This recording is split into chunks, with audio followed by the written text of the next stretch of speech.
I have a message for Antifa terrorists. Stay the hell out of Northwest Georgia. You won't burn our churches, loot our businesses, or destroy our homes. Well, you know, we've seen it time after time again where conservative Americans put their thoughts, their feelings, and their expressions and their beliefs on social media platforms like Facebook and Twitter, but yet our posts get deleted and we get censored. So when we watched Antifa terrorize America, we saw riots, businesses burned, churches burned, you know, looted, everyday Americans, innocent Americans attacked by these criminals and these thugs in the streets night after night after night. We started hearing rumors that Antifa was going to be coming to our community, and we have the right to defend ourselves. What you just said is one of the most insanely idiotic things I have ever heard. At no point in your rambling, incoherent response were you even close to anything that could be considered a rational thought. Everyone in this room is now dumber for having listened to it. I award you no points, and may God have mercy on your soul.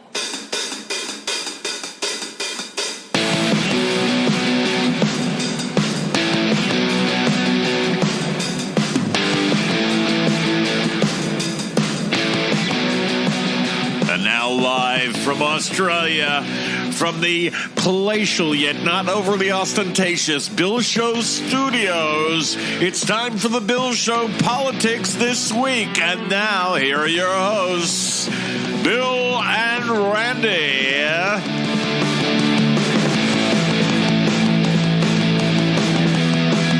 Hello, Randy. Hello, Willie. How are you? I'm doing fine, my friend. Doing fine. Yeah, we're both doing fine. Yeah, we are. Well, hello from Australia, all of our friends out there. How you going?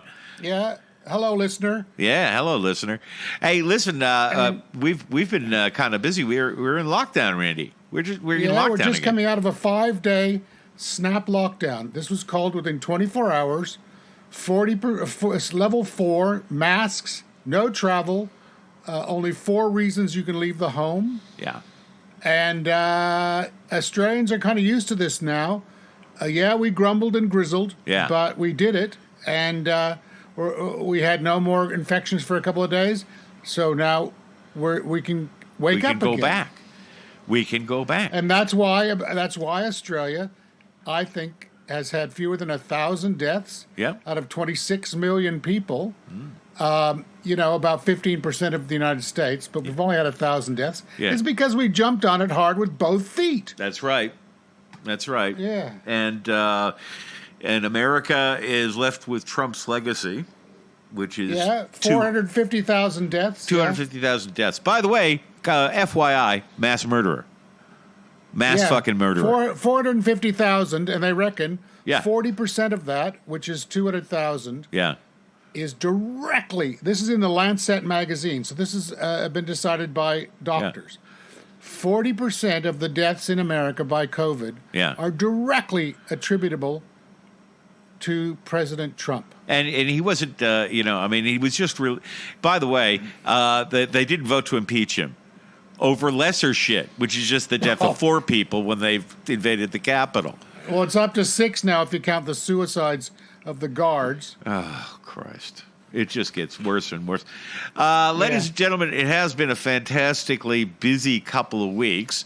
To bring it up to speed, ladies and gentlemen, it's time for our news. Hey, Randy, you ready for the news? Yeah, bring on the band. Bring on the band. Yes, here it is.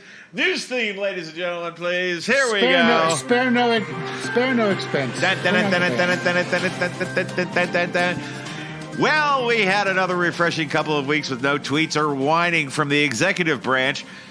That's right. Why is that? That's because the executive branch is actually run by an executive now, rather than a psycho 2-year-old. Recently, a survey has shown that COVID and working at home job realignment has allowed Americans to sleep in. A full 20% of the American workforce has been able to sleep in. Sure, some are coming to the end of a Netflix binge and have had the same underwear on for 3 months, but the simple fact that a mentally challenged 2-year-old isn't doing a stream of consciousness sociopathic rant about losing the presidency has been a sheer pleasure, Randy. Instead, we've had the vision of kind old Uncle Joe.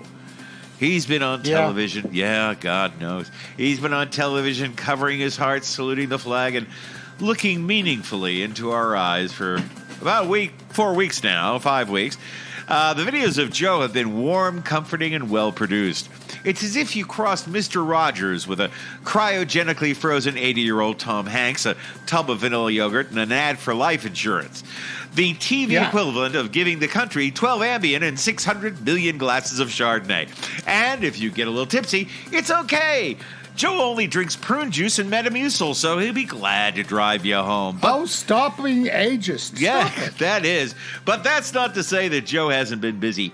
He has vowed to pass a $1.7 trillion rescue package without Republican votes, because why would you want to vote to rescue the people that you stuck in a plague? And how many games of golf did he play? Yeah, over 200,000. But would the Republicans pass that? Of course not. Fuck them. Amazing. After the Trump administration purposely lied about buying enough drugs so they could break the 400,000 dead record in America, evidently there was no COVID plan at all. It's as if Trump is running a death contest with the ghost of Stalin in his rec room at Mar-a-Lago. Big tote board. He wants to outdo that 6 million. But there certainly was more funny coming from the GOP this episode. Congresswoman and white trash nut job and follow-up act to Donald Trump, Marjorie Taylor Green. Yes, ladies and gentlemen, she auditioned for a hosting job at Fox by bringing all the crazy. That's right, all the crazy. It all must go in one ready-made container.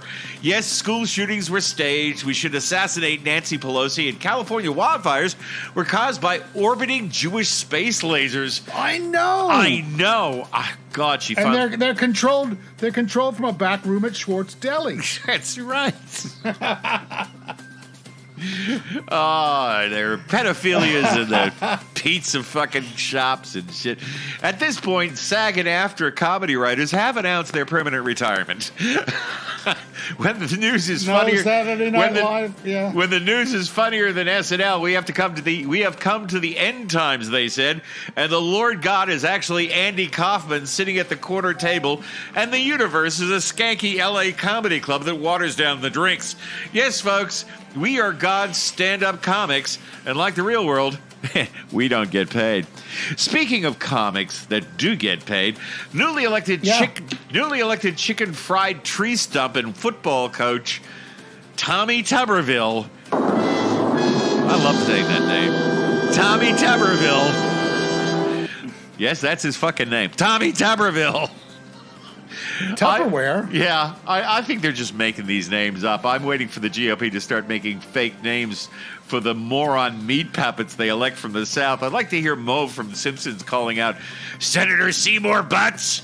Senator Seymour Butts! Is there a Senator Seymour Butts here? Tuberville said he couldn't condemn the racist and crazy launched by, Marjorie Taylor Green because bad weather had made it impossible for him to get the news. Evidently, Tuberville's address is officially Thomas Tuberville, 32 The Lagoon Drive, Gilligan's Island, Virginia. He is currently waiting for a coconut. He's currently waiting for a coconut cream pie and the professor to repair the radio. But the big story this month, Randy, big story this month is the acquittal of whiny Hitler for sicking his soccer mom and granddad brown shirts on Mike Pence in the Capitol. Today, they spent their day reenacting once more the trial scene from To Kill a Mockingbird, where a bunch of white bigots defend another bunch of armed, feckless white bigots. Only weeks after Trump cult members killed cops and walked through the Capitol with Auschwitz T-shirts and Confederate flags, busted down doors, the gutless, spineless, vile, gutter-dwelling Republicans proved once again that in 1940 Nazi Germany, they would be on hand to pass out the towels and little hotel shower soaps. That's right, the Republican Party. I love those little shower soaps. Oh, yes. Auschwitz Tower shower soaps. That's what they would be. They could sell them, and they would make a profit. This leaves me the question, what have we learned, Dorothy? Well, you know, the interesting thing is the reason that they said that they couldn't impeach Trump was because he wasn't president anymore, yet Mitch McConnell's condition for impeaching Trump was to do so only after he was president. Yeah. Which led to the news conference in which Mitch McConnell said, I don't think we can impeach him because he's not president. I also know that I skull-fucked you again. I'm a turtle. It's like the little turtles crawled off, and the gullible Democrats, once again, just, I can't understand why they lied. Well, that's what they do. But my attitude toward this is we have got to take stock of the American vermin that we have here, ladies and gentlemen. And here it is, the episode of, we've got Off-Road Chuckers, we've got American Inc., we've got all these reality shows. I like to add to it with our Bill Show production of American Vermin. That's right, ladies and gentlemen. American Vermin. So sit back, Randy, and enjoy American Vermin, which is basically a portrait of some of the Republicans who decided to pardon the mass murderer-in-chief for being the direct reason why 5 people died. I believe it was one person was shot. There were 2 suicides, weren't there, Randy? Yeah, there was one guard was bludgeoned to death. There was the woman that was shot. Yeah. Coming through the window, and a couple of people committed suicide, and 2 other rioters died of their injuries later in hospital. So I think there's 5 or 6 total. Jesus. So evidently that wasn't enough, even though they themselves had to run away from these fucking scab heads that Trump sent to, kill his vice president. We have a little, if you really want to, one of the great things about videotape and audio tape is that you have it. And ladies and gentlemen, 2 of the most disgusting, vile creatures to ever crawl out under rocks in the American political wilderness are going to win the award today for American Vermin. Ladies and gentlemen, I give you the dulcet tones, both then and now, of Marco Rubio and Lyndsey Graham. If you want to hear shit, if you want to hear fuckless, feckless... I do. Dishonest... I do want to hear shit. Fucking lying ass cunts who don't give a shit about you, your family, all they care about is power. Have a load of this, ladies and gentlemen. Marco Rubio and Lyndsey Graham before and after. Here it is. Presidents can't just say whatever they want. There are consequences to the words of a president. There are consequences to the words of a presidential candidate as well. You have a candidate in Donald Trump who clearly has used language that appeals to anger, and in some instances has actually said to the crowd, no, let's beat this person up, or let's do this, or let's do that. So it shouldn't surprise us that you see a growing amount of violence at some of his events. There's only one presidential candidate who has violence at their events. The great thing about our republic is that we settle our differences in this country at the ballot box, not with guns or bayonets or violence. And you wonder whether we're headed in a different direction today, where we're no longer able or capable of having differences of opinion, but in fact now protests become a license to take violence, to take on your opponents physically. This is what happens when a leading presidential candidate goes around feeding into a narrative of anger and bitterness and frustration And I think we all need to take a step back and ask ourselves, are we contributing to this? This impeachment trial, let me ask you, how many people are going to get vaccinated because of this impeachment trial?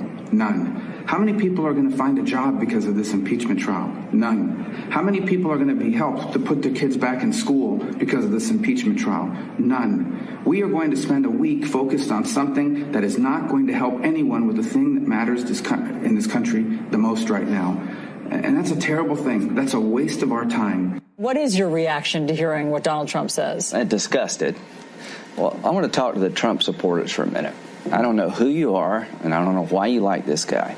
I think what you like about him, he appears to be strong when the rest of us are weak. He's a very successful businessman, and he's going to make everything great. He's going to take all the problems of the world and put them in a box and make your life better. That's what he's selling. Here's what you're buying. He's a race-baiting, xenophobic, religious bigot. He doesn't represent my party. Have you spoken to President Trump since the acquittal yesterday? And if so, what was his reaction? Yeah, I spoke to him last night. He was grateful to his lawyers. He appreciated the help that all of us provided. He's ready to move on and rebuild the Republican Party. Yes, ladies and gentlemen. Oh, dear Lady G. Isn't she sweet? What'd you say? That's what she said, what, a year and a half, 2 years ago? Yeah. And now she's, I love Trump. I always depend on the kindness of derangers. There's never been, never could you just sit there and point. You don't have to say anything. I don't have to yell. Listen to that. Now I'm going to yell. Feckless, completely without morals, completely without belief in anything. Nothing. They believe in nothing. And they will fuck you over and over again because they are vapid hacks. They are shitheads. Yep. They are venal, evil people. I'm not saying we disagree politically. No. They're venal, fucking awful people. And they're able to justify it somehow and believe, and people believe them. No, people are stupid.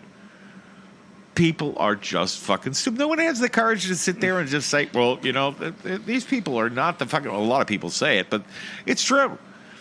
I mean, if you're a Trump supporter, after all this shit, you're either... There are one or two choices. You're a bigot, which is usually the reason. Yeah. Or you're a fucking idiot. You're a meatbag. You're a moron. You're a fucking idiot. COVID doesn't give a shit whether you're a Republican, Democrat, Communist, Socialist. Doesn't care. And this fucker has gotten away with killing over 200,000 American people. And these cornhole fuckers don't give a shit about anything except their position. And they're scared. And by the way, the 7 guys that stood up, and I'd never spoken in favor. 10 senators voted against. And Liz Cheney. And I've never said anything positive about Cheney in my life, but I'm saying it now. Those guys have guts. Because, one of the reasons these people are scared is because these guys are violent. They sell pipe bombs. They're afraid for their families. And despite that... Yeah, those 10 senators are on a death list. Yeah. And they had the courage to stand up. And the comparisons that you hear right now about 1939 and 1940 Nazi Germany are totally apt. How does that? How does Nazi Germany happen? It happens just like this. Yeah. Oh, I didn't realize it was happening. I was only following orders. Yeah, I was only following orders. I was only following orders. Yeah. Can I just... You go. One of the senators who voted against Trump, who broke away with Trump, his name was Adam Kinzinger. Yeah. Now, Adam is... he received a letter from his... he's a 6-term Illinois Republican senator. Yeah. He received a letter from his family, his extended family. Yeah. And they all got together and signed it. Dear Adam, what a disappointment you are to us and to God. We were once so proud of your accomplishments. Instead, you go against your Christian principles and join the devil's army, Democrats and fake news media. How do you call yourself a Christian when you join the devil's army believing in abortion? We thought you were smart enough to see how the left was brainwashing so many so-called good people, including yourself and many other GOP members. You have even fallen for the socialism ideals. So sad.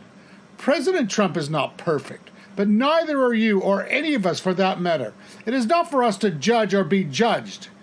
But he is a Christian.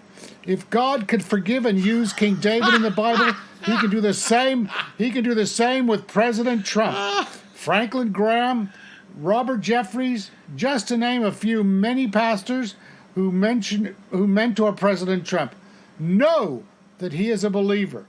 Obviously, you did not hear President Trump's Christmas message to the American people. Fake news media did not cover his message when he actually gave the plan of salvation, instructing people how to repent and ask the Savior into their hearts to be born again, to believe in John 3:16. When was the last time you proclaimed your faith, Adam? Oh, we forgot. You now belong to the devil's army.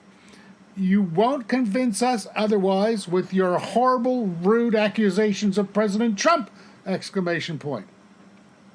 To embrace a party that believes in abortion and socialism is the ultimate sin. We should list even more grievances against you, but decided you are not worth more of our time to list them. We have said enough. You should be very proud that you have lost the respect of Lou Dobbs, Tucker Carlson, Sean Hannity, Laura Ingraham, Greg Kelly, etc., and most importantly in our book, Mark Levin and Rush Limbaugh, and us, your family. It is now most embarrassing to us that we are related to you. You have embarrassed the Kitzinger family name. We are not judging you. This letter is our opinion of you. Oh, by the way, good luck in your fundraising endeavors. We are sure and we know there are now many other good GOP and Christian supporters that feel the same way as we do. Also, very disappointed with the many other GOP that have sided with the Democrats. We should demand our money back. The following Kitzinger family members have shared their names that have been added to this letter, and they've been redacted. Oh, P.S. For your information, many more family members feel the same as we do. They just didn't have the courage to sign our letter or write their own letters. Not us. We are thoroughly disgusted with you. And oh, by the way, we are calling for your removal from office.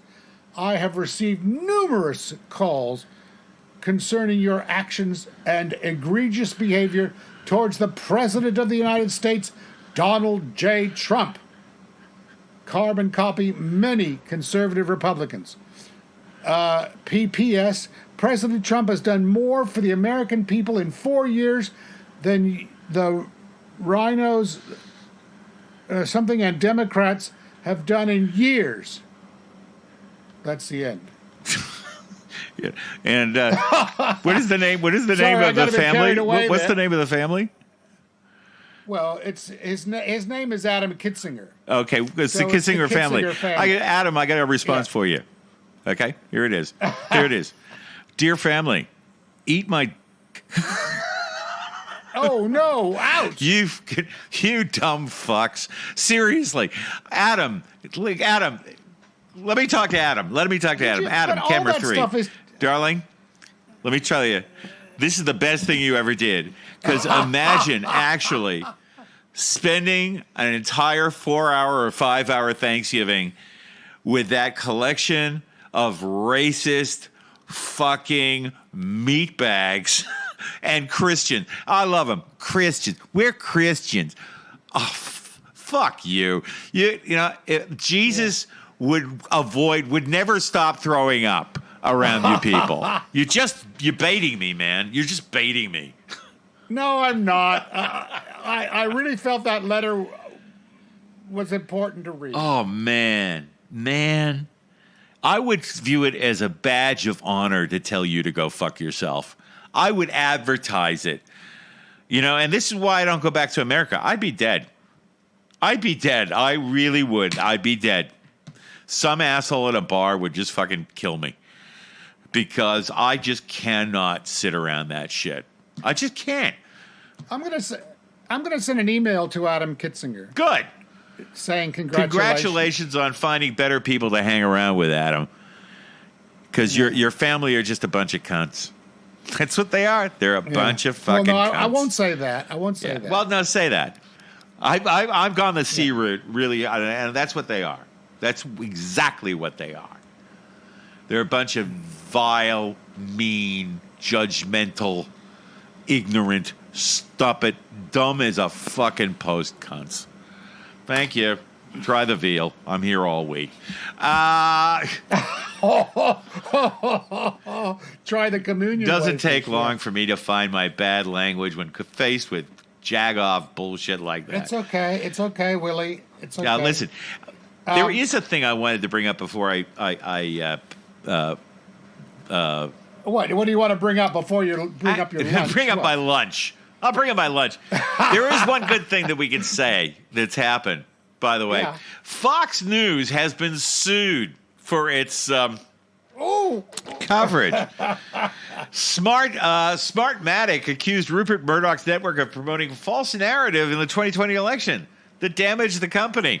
The suit pits Smartmatic, which provided election technology in one county against Donald J. Trump's longtime favorite news outlet, and 3 Fox anchors, Marie Bartiromo, Lou Dobbs. Oh, by the way, Lou, no show anymore. What a fuck, huh? Number one news broadcast on CNBC got canceled overnight.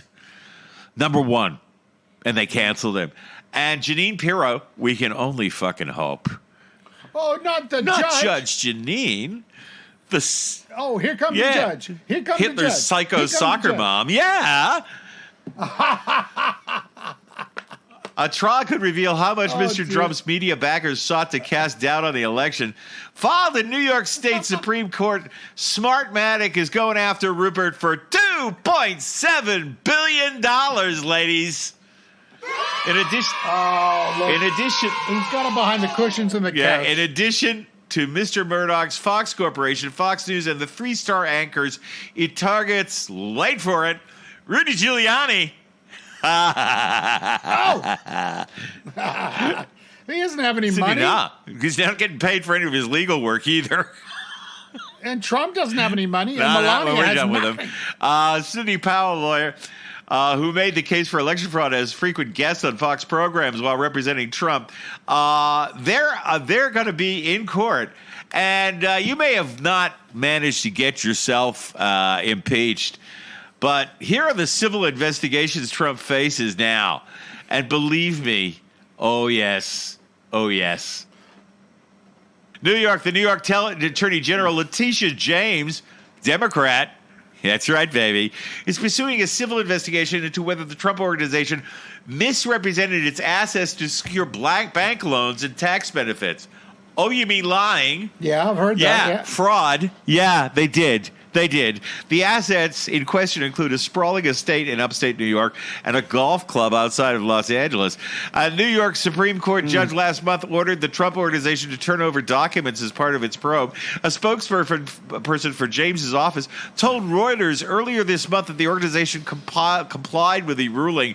James has left open the possibility of the nature of the investigation could change if her office uncovers any potential criminal conduct.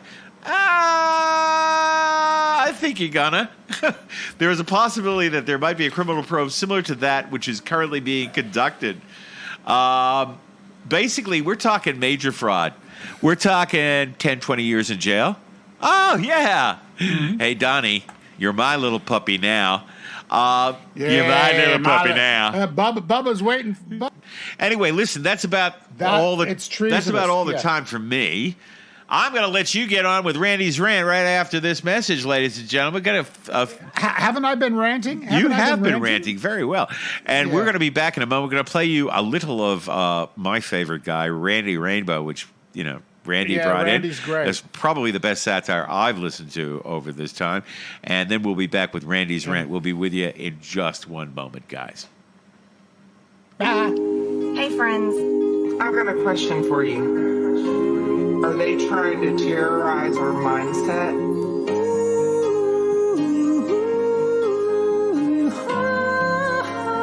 The gangs are holding them back. What's happening in D.C.? It beats the shit out of me. Nuts filling the GOP. What such nut? Marjorie Taylor Green seldom has a clip. It's not white people. While these schmoes happily write her check. Please, I'm begging you. She blames Muslims and satanic pizza set. Q is a patriot. What the fuck? Marjorie Taylor Green, are you going through? What the fuck? Racist lies, Jewish lasers in space, likely funded by Soros. But we're wise to the tweets she can't erase. There is an Islamic invasion. She's deep in hot water, 'cause she hasn't done a We're sick and tired of the corruption. She's like a Fox News buzzword-a-thon, squatting victims and pushing QAnon. What a nut, Marjorie Taylor Green, girl, done lost a screw. What a freaking fix the Second Amendment comes first. Q is a patriot. While encouraging murder. And we're going to kick that bitch out of Congress. She won't rest till their elections are reversed. She's only a Trumper, so they're scared to dump her. Help to incite the coup. She makes Buckman look like Maya Angelou. Crimes they simply won't condemn. Crimes don't seem to bother them. What the fuck? It's crazy. Marjorie Taylor. Marjorie Taylor. It's not white people. If we flood the Capitol building,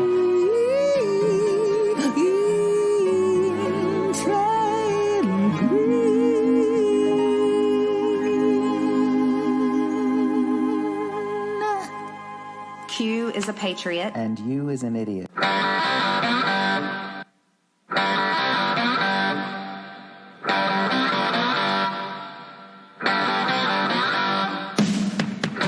And now, ladies and gentlemen, it's time to keep your hands and feet inside the vehicle at all times, because it's time once again for Randy's Rant.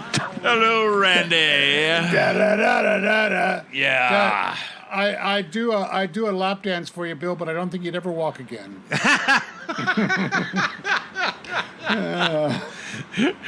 Sorry. He's paralyzed, sir. We don't know what happened. I'm fat shaming myself. Oh man, I'm just recovering from the rage of having to listen to that fucking letter. Oh yeah. I'm sorry. I didn't mean to trigger you. Yeah, no. It's so easy these days for me to hit that C word, man. I just can't help it, man. And it's true. I said it earlier. I said if I was back home, I'd be dead by now. Because I would just open my mouth. And you couldn't have Thanksgiving dinner like my father. Yeah. No, I can't. I wouldn't be able to sit around. We had this guy that was a relation who was like, I was like, my Uncle Jim, seems like a really nice guy and everything like that. But I remember the shit he said.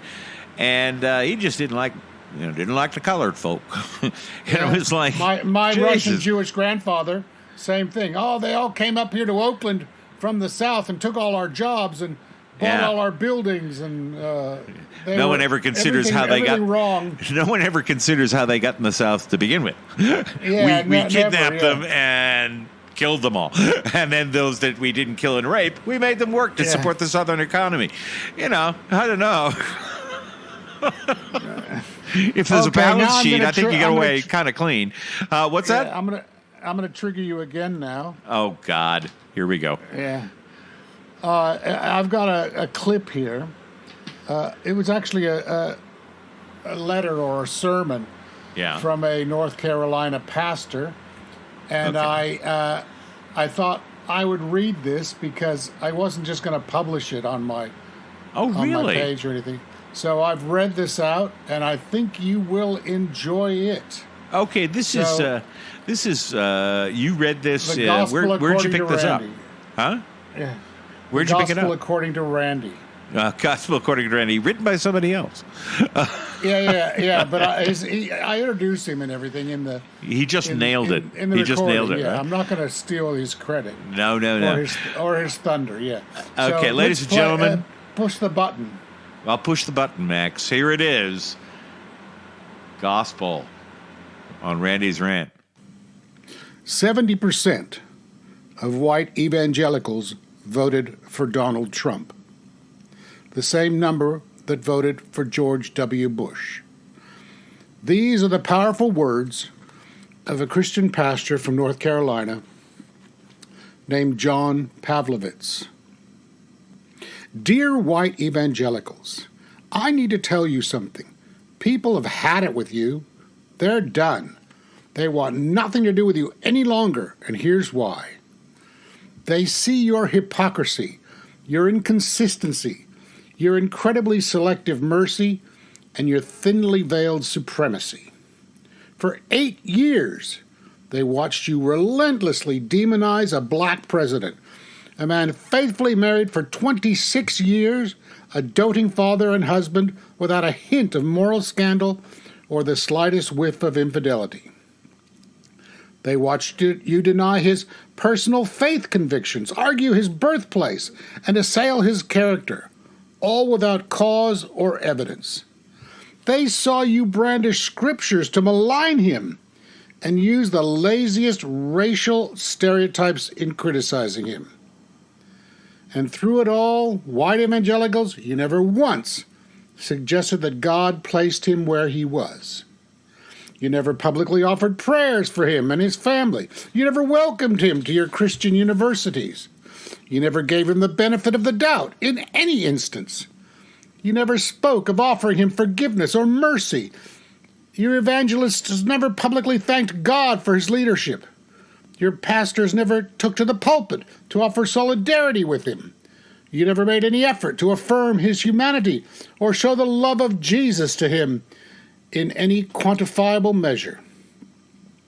You violently opposed him at every single turn, without offering a single ounce of grace that you claim as the heart of your faith tradition.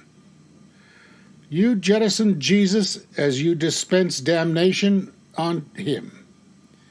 And yet you give carte blanche to a white Republican man so riddled with depravity, so littered with extramarital affairs, so unapologetically vile with such a vast resume of moral filth that the mind boggles.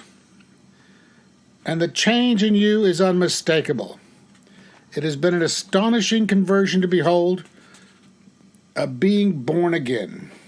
With Trump, you suddenly find religion.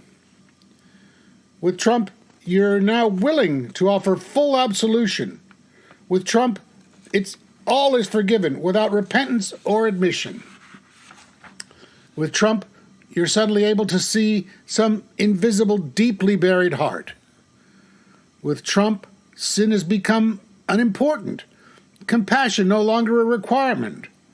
With Trump, you see only providence.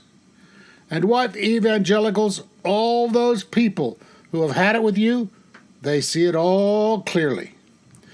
They recognize the toxic source of your inconsistency. They see the pigmentation and party of your soul deities. They see that you aren't interested in perpetuating the love of God or emulating the heart of Jesus. They see that you aren't burdened to love at the least, or be the agents of compassion, or care for your Muslim, gay, African, female, or poor neighbors as yourself. They see that all you're really interested in doing is making a God in your own ivory image and demanding that the world bow down to it. They recognize this all about the white Republican Jesus, not the dark-skinned Jesus of Nazareth. And I know you don't realize it, but you're digging your own grave in these days, the grave of your faith tradition. Your willingness to align yourself with cruelty will be a costly marriage. Yes, you've gained a Supreme Court seat, a few months with the presidency as a mouthpiece, and the cheap high of temporary power, but you've lost a whole lot more. You've lost an audience with millions of wise, decent, and good-hearted, faithful people with eyes to see the ugliness. You've lost any moral high ground or spiritual authority with a generation. You've lost any semblance of Christ-likeness. You've lost the plot. And most of all, you've lost your soul. I know it's likely that you'll dismiss these words. The fact that you've even made your bed with such malevolence shows how far gone you are and how insulted you are from the reality in front of you. But I had to at least try and reach you, because it's what Jesus would do. So, I mean, have you ever been, when was the last time you were in close contact with somebody who was like that? A real God botherer. Here in Australia... No, but I mean, you get into a political discussion and you're just sitting there and inadvertently say something and they say something and you go, my father. Yeah, just, I didn't know you were that. I mean, that kind of thing. Have you ever, my father and stepmother. Was it a shock to you? She was an acolyte of Rush Limbaugh, and I think he just told. Was she always like that? Line. Yeah. She's from West Texas. So she was always. Yeah. So even before Rush, she was violently conservative. Yeah. But then how you about look at the your people that voted for Mitt Romney. But no, I'm asking you about. Yeah. Can I ask? Was your father always? No, he was right wing. Died to the blue wool Democrat. So what changed? How did I don't know. He voted for Eisenhower. Change? He voted for Eisenhower, and his father nearly disowned him. My grandfather wouldn't speak to him for weeks when he voted for Eisenhower, who I think was the better sort of person to follow Truman and continue. Well, it's also the fact that was your father in the war? Yeah, in Korea. Yeah. So he would have idolized Eisenhower. Eisenhower, yeah, but also he idolized Truman. Right. Okay. So how does a person who dyed-in-the-wool Democrat become a Trump guy? A Trump-Ludite? I don't know. Yeah. I don't know. So, I can't work out how who those 75 million people are. What were they voting for? No, but you see, by looking at your father, I'm sitting there going, okay, was it being alone with Fox News too often? Was it? My mother just is rusted on Fox News viewer, and she believes it all. So it's on all the time. There is no other news that you're on. No, and when I changed the channel once to watch something else, I got this 88-year-old woman blasting shit out of me. Wow. So it's on all the time. Yeah. Well, not on all the time, but whenever you turned on the TV, it was Fox News. Fox News, Fox News, Fox News. Yeah. And she swore by it. I just can't. The duality makes me crazy. I don't understand it. Because, what the pastor said about moral filth, I think that if you're doing that and you're supporting this guy, and you're doing that, you have become, you may not know it, you have become moral filth. Yeah. Or you have become immoral. Immoral in every way, shape, or form, and a hypocrite of the highest order, which is at the heart of a lot of Christianity. That's like you said in the first thing. I've got to condemn you for your hypocrisy. Yeah. You say you're one thing and then you do the other. Oh, absolutely. Absolutely. That's one of the things I think that you get, why you get so mad at people like Marco Rubio and Mitch McConnell and Lyndsey Graham. Your other friend, Rafael Cruz. Ted Cruz. He's an idiot. But because what I'm saying is that it's a new breed of people that have no morals, none. They don't. Bishop Romney's come out as, making sense. I have more respect for Mitt Romney than I've ever had since he was the governor of Massachusetts, because it takes real balls to do what he's done. Yeah. He's got a fucking target on his head. I know. What's the shame? Yeah, no, I want to apologize for half the shit I said about it when he ran against Obama, because let me tell you something. Well, that's when we started the show. Yeah, that's when we started the show. That was the election we started, 2012. And, Mitt Romney was not my wish to be president of the United States, and I disagreed with him heartily on a whole lot of things, and I thought that personally he was very distant and part of that 1% thing. I had no idea. But he wasn't a sleazebag. He cares about his family, and he believes his religion. Now, I think Mormonism is just short of Scientology, but I got respect for you. If you believe and you walk your talk, then at least I respect you. At least I respect you.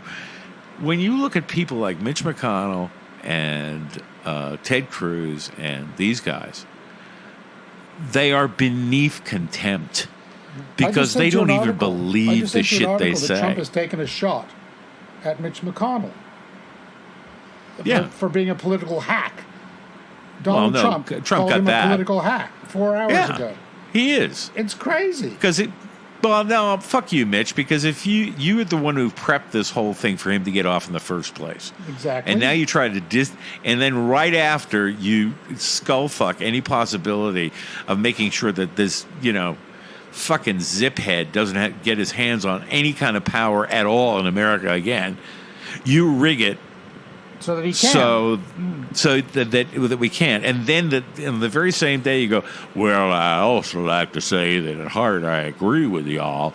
I just have absolutely no political morals, spine. You're creeping me out, Bill. I believe Mr. Turtle. He is such a fucking scumbag. Yeah. He's a scum. He's vermin. Can I play something now? Yeah. We've got to leave Mitch alone. Leave Britney alone. Leave Britney alone. Okay, sorry. Now, I've got, Ken Burns. Ken Burns is, I think, an amazing communicator. He's made, for the last 20 years, some of the greatest, most moving documentaries ever. The Civil War, the Statue of Liberty, these wonderful documentaries that encapsulate spirit and emotion. The one on the Civil War with the voiceovers, I was just so moved. 150 years later, I was moved. The one on the Roosevelts. Did you ever see the one on the Roosevelts? The Roosevelt family, Teddy and FDR. No, I haven't seen it. Yeah. He did an entire series of 6 episodes on Theodore and on Franklin. And he talks about Roosevelt in this. I want to have play a short excerpt from an NPR interview with Ken Burns.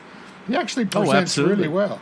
And he talks about FDR, and he talks about Trump. And I just wanted to play this because I felt, not only did I want to hear Ken Burns speak, because I so admire the man for his art, he also just says some really profound things, including about FDR. So here's Ken Burns talking to National Public Radio on Trump and on FDR. Okay. Ken Burns on Trump. Here it is. Ken Burns has spent his career documenting U.S. history, but the catastrophes of the Trump era, from the pandemic to the economic collapse, have him reaching back into his archives to look at how the country might move forward. In 1947, the city of New York vaccinated in less than 1 month the entire population, 6 million inoculations against smallpox. You can do that in 1947 because people were on the same page. He wrote about this in an essay for Politico, but he told our co-host Rachel that rallying Americans for a common good won't be as easy these days. I used to think that there were 3 great crises, the Civil War, the Depression, and the Second World War in American life. I would add this, and maybe this is the very, very worst. You sat down and started thinking through your own archive of documentaries and about the hundreds, thousands of interviews you've done over your long career, and tried to identify some that would bring wisdom to bear right now. Where did your mind settle? Well, I think that history, despite being a kind of litany of dark and complicated and challenging moments, also makes one paradoxically an optimist. And so I wanted to include a phenomenal moment when FDR, in the middle of his first term, goes out to the Dakotas and goes to a in-progress Mount Rushmore, in which only the heads of Washington and now Jefferson have emerged from the rocks. And he says this remarkable thing. He says that 10,000 years from now, and he said, I think there will be American 10,000 years. And you think 10,000 years before that moment, human beings were living in caves, that 10,000 years from now, that they would look back and say that we had done our best. I think we can wonder whether our descendants, because I think they'll still be here, what they will think about us. If they will believe that we have honestly striven to preserve for our descendants a decent land to live in and a decent form of government to operate under. A phenomenal moment. Here's a guy, FDR, pampered only son, in a sense, of a wealthy, age-old American family, who suddenly, through his own personal suffering, understands and develops an empathy for the suffering of others. And in some ways, I've described part of Joe Biden's biography, and it has been defined by loss and suffering, but the positive power to say, what are you going to do? You can't curl up in a ball. So let's put one foot in front of the other and we'll see what we can do. This was part of FDR's essential greatness. And that optimism is at the heart of it. You can hear echoes of it in Joe Biden. Wow. That's great. Yeah. You were talking just off mic with me, how good it was to hear FDR. Yeah, what an orator, what a speaker. And when you think of the old wireless that people were listening to, that voice coming out would have just been gathered around this little speaker. A lifeline. It would have just been moving, so moving. Yeah. And I was saying also that a lot of FDR's heart that drove him to be a socialist, even though he was a pampered rich guy and governor of New York, was the fact that Eleanor, who was also rich, took him to the Lower East Side, and they worked in refuges and soup kitchens and things.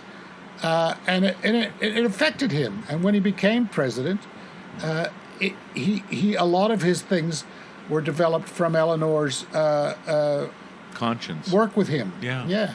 Her influence. And also, I mean, he mentions Biden in that, and I'll tell you something. Yeah. I think that I hey, listen, I said I was very negative on Biden during the primaries, very negative. But I got to say, I think that he has done an exemplary job so far. Exemplary. And there are some people who are criticizing him for not, I mean, things have gotten better on the COVID front almost instantly in America. Yep. His, 17 executive orders on the first day. The only thing that he's got, the only thing he's got to realize is the fact that you have to make it a priority to crush these Republicans. You've just got to not wait for them to say yes. And to his credit, he's not. He's just saying, well, you're going to get it whether you like it or not, Mitch. I don't care whether you like it. I'll talk with you, but that's it. And I like that. That's exactly what we need to do. That's what Roosevelt did. I know that where we're broadcasting to has... it's snowing. It's like a fucking refrigerator gone mad. I'm sitting there looking at the weather in Boston, and I'm going, holy shit. And I'm looking at a friend of mine who lives in Dorchester in Boston, stuck his camera out and just filmed it. And I sat there and went, oh, fuck, I'm so glad I live here. That's all I could say, man. Is it? Yes, I have we a have... friend in Indiana. Yeah. And she's put pictures of everything covered in snow and snow coming down and everything. And imagine having to deal with a COVID lock-in in that kind of weather. It's just shocking, man. It's really, but it's it's right now it's in where I am in Castle, Maine, which I think is probably the same as you. 32 Celsius is 90 degrees Fahrenheit. Yeah, it's about 89, 90 degrees now. Yeah, and it's a calm, kind of very hot day here in Melbourne, Australia. Yeah, beautiful blue sky. Yeah, beautiful, man. I hate to say that to you guys, but yeah. Yeah. I hope you all feel terrible for us. Take care, everybody out there. You've obviously turned off. You've obviously turned this off, going, "Fucking assholes! I don't need to hear that. Fuck them." But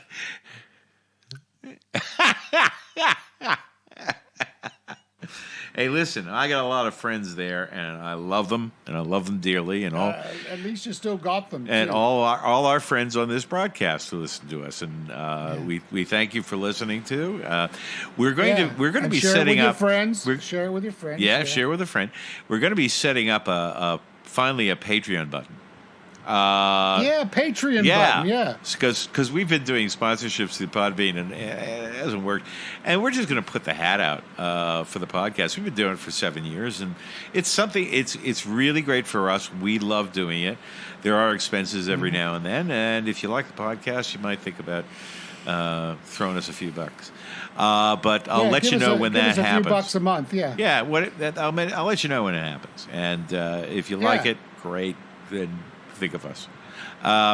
But listen, I'm one of the donors. Yeah, I know. Randy's the donor. $10 a month, U.S. Thank you for being my producer for 7 years.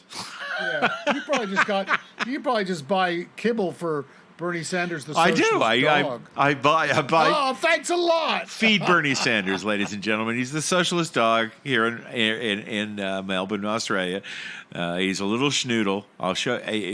If you sponsor our show, I'm gonna get 8x10s, signed 8x10s by Bernie Sanders, the socialist dog. For all those people. What about Millie, the world's smartest border collie? No, Bernie Sanders. Bernie Sanders, the socialist dog. Or Millie. You can have your pick. We'll work on that. That'd be a great thing to send out to some people if they, Did you hear about that border collie that inherited $5 million? Good way to say in America. Yeah. Really? $5 million. Yeah. Yeah. They crazy. Well, they go. Where did they go? How did they spend it? Somebody's got to take care of the dog. The dog's only 8, so it probably has another 8 years to go. Yeah. But it's got $5 million to live on. Now my border collie, my border collie would invest that and turn it into 10. Yeah, your border collie would be. She's smart. Your border collie would be behind a desk with a cigar, going, "I don't know, sell." Can we kill him and make some money? Good, let's do it. Maybe the Trump. Meet again. Yeah, we're gonna see you guys later.